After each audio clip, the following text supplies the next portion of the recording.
When you wish upon a star, makes no difference who you are. Each week as you enter this timeless land, one of these many worlds will open to you. Frontierland. Tall tales and true from the legendary past. Tomorrowland. Promise of things to come. Adventureland. The wonder world of nature's own realm. Fantasyland. The happiest kingdom of them all. Presenting this week,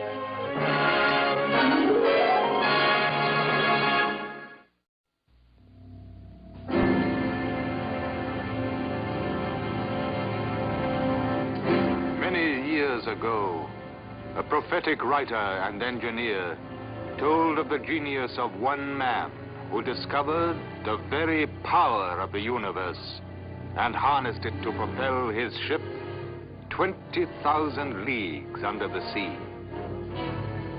But the hero of that story was afraid to let this power fall into the hands of an immature mankind.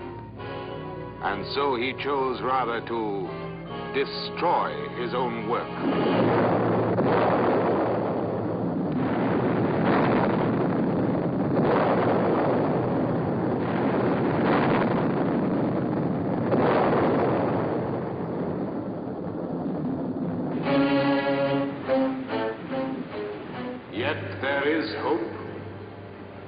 In God's good time, nature's own energies will come to humankind for a better and a richer life. Fiction often has a way of becoming fact. Not long ago, we brought you the immortal tale, 20,000 Leagues Under the Sea, featuring the famous submarine Nautilus. According to the story, this craft was powered by a magic force. Today, that tale has come true.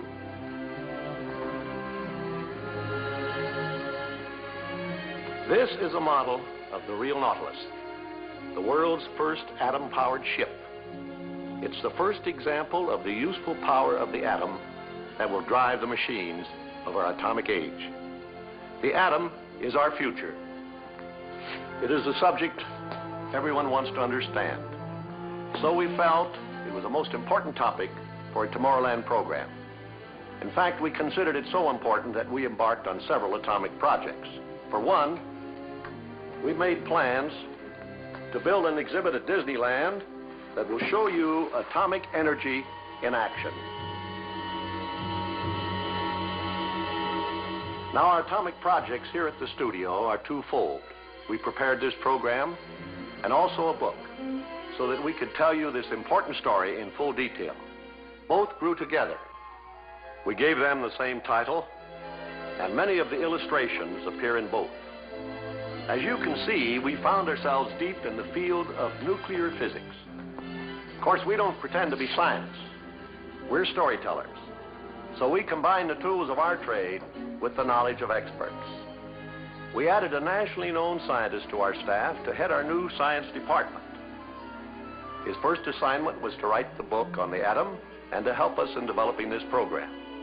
And here to tell you the story of our friend the atom is the author of our book, Dr. Heinz Haber.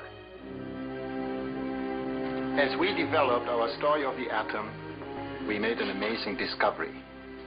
We had a science story, but suddenly we realized that it was almost like a fairy tale. By a strange coincidence, our story turned out to be like the old fable from the Arabian Nights, the Fisherman and the Genie. This tale tells of an age-old wish of man, a wish to be the master of a mighty genie that does his bidding. There was once an old fisherman who lived in great poverty. One day, after casting his net many times, he happened to pull ashore a brazen vessel.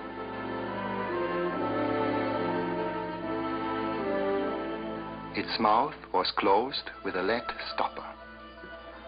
Marveling at his strange catch, the fisherman said, I'll wager that whatever is sealed so well must contain something of great value.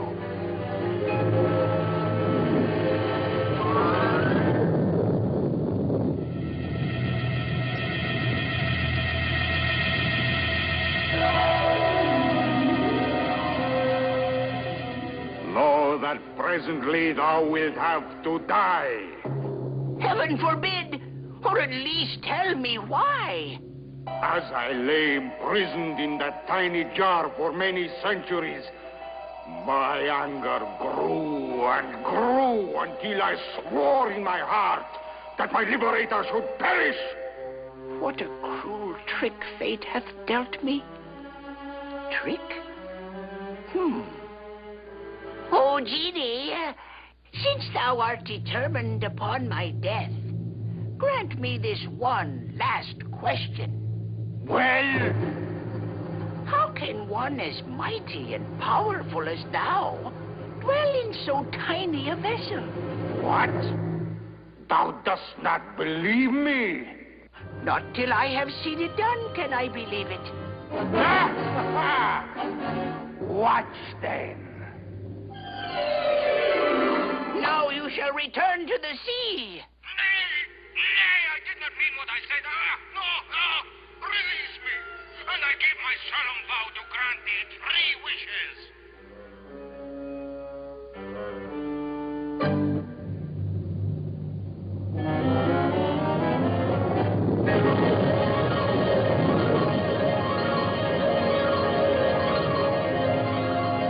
Strangely enough, our story is like that fable, come true through science.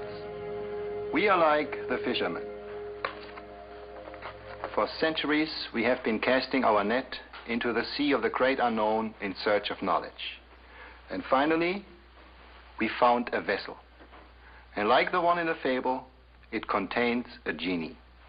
A genie hidden in the atoms of this metal, uranium. Let me show you.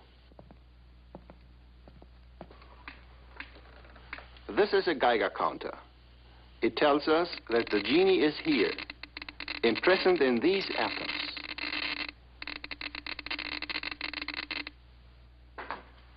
So this is our story.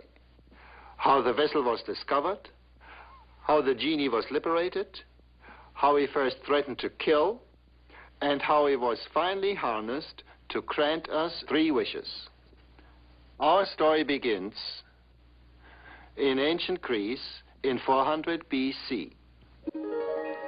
At that time, man firmly believed that all things were composed of 4 basic elements: earth, air, water, and fire.